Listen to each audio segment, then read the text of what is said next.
Hello, coucou de petite vidéo, je fais mon cinéma pour parler cinéma, puisque après le café philo d'aujourd'hui, je suis allée voir un film chinois qui s'appelle Le Temps des Moissons et qui a été réalisé par Huo Mang. Alors je vous débriefe très vite l'histoire. Alors ça se passe en Chine, à la campagne, dans les années 1990, et donc un petit garçon qui s'appelle Shuang, qui a une dizaine d'années, est confié à sa famille parce que ses parents partent en ville pour travailler, avoir plus d'argent. Et donc, le petit garçon, Shuang, va assister à la vie de sa famille. Ils sont cultivateurs, ils sont paysans. C'était avant que tout soit mécanisé en Chine.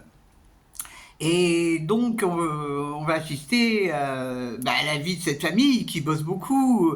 On va assister aux relations que ce petit garçon a avec une de ses tantes, qui est une jeune femme un peu particulière. On voit tout le monde habite ensemble, hein, les grands-parents et tout.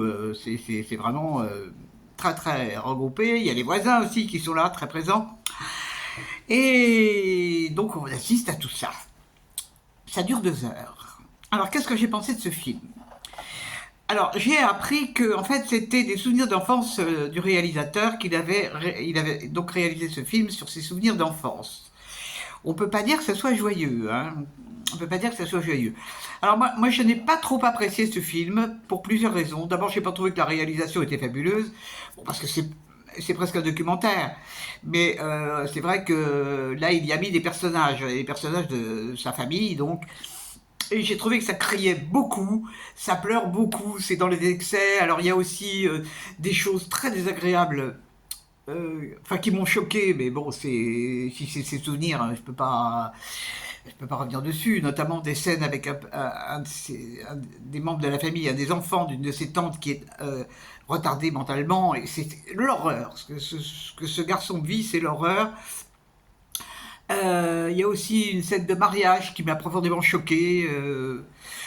Bon, alors, c'était pas drôle la vie des paysans à cette époque-là, c'est sûr que c'était pas drôle. Je sais pas si c'est plus drôle maintenant, en Chine. Bon, c'est dur comme métier, c'est très dur. Bon, mais c'est vrai que moi, en tant que spectatrice d'un film, je suis pas emballé. Je suis pas emballé du tout. Je trouve qu'en plus, c'est comme d'habitude, il y a beaucoup de scènes qui se passent à l'intérieur, donc dans la pénombre, on n'y voit rien. Il y a des scènes à l'extérieur, dans la pénombre aussi, on n'y voit rien. Et ça m'exaspère profondément. Le fait que les réalisateurs ne pensent pas que ce film va être vu, et ce n'est pas une question de luminosité, les sous-titres étaient parfaits, hein. Donc c'est pas moi qui ai des problèmes de vue, c'est que vraiment ils font des films qui ne sont pas mal éclairés, quoi. Alors là, je peux pas parler d'articulation parce que comme ils parlent en chinois, donc je ne comprends pas. Mais ça crie beaucoup, et moi ça m'a pas emballé, Et ça dure 2 heures. Voilà. Alors le café philo de ce matin était intéressant. Le thème c'était doit-on savoir pour comprendre ?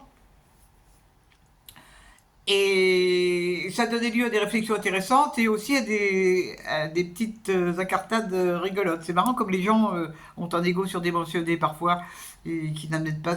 Oh là là. Bon, bref. J'y suis allé parce qu'il y avait l'animateur que j'aime beaucoup. Je pense que je vais laisser tomber l'affaire parce que, bon, tous ces gens qui viennent là toutes les semaines, c'est un peu redondant, quoi. C'est un peu redondant, c'est toujours un peu les mêmes réflexions.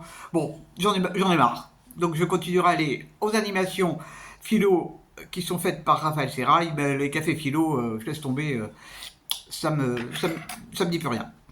Voilà. Eh ben, j'espère que vous êtes tous en pleine forme. Je suis pas sûr d'aller au cinéma demain parce que y a rien qui m'attire. Enfin bon, on verra demain. Peut-être que j'irai voir quand même ce film qui s'appelle La femme de chambre.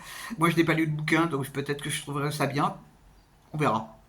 Demain est un autre jour. Voilà. Eh bien, je vous dis salut, à la prochaine. Si vous l'avez vu, Le Temps des Moissons, n'hésitez pas à me faire part de vos réflexions, hein. Comme je dis toujours, c'est ça qui est sympa, ce sont les échanges. Salut, à la prochaine pour parler cinéma ou autre.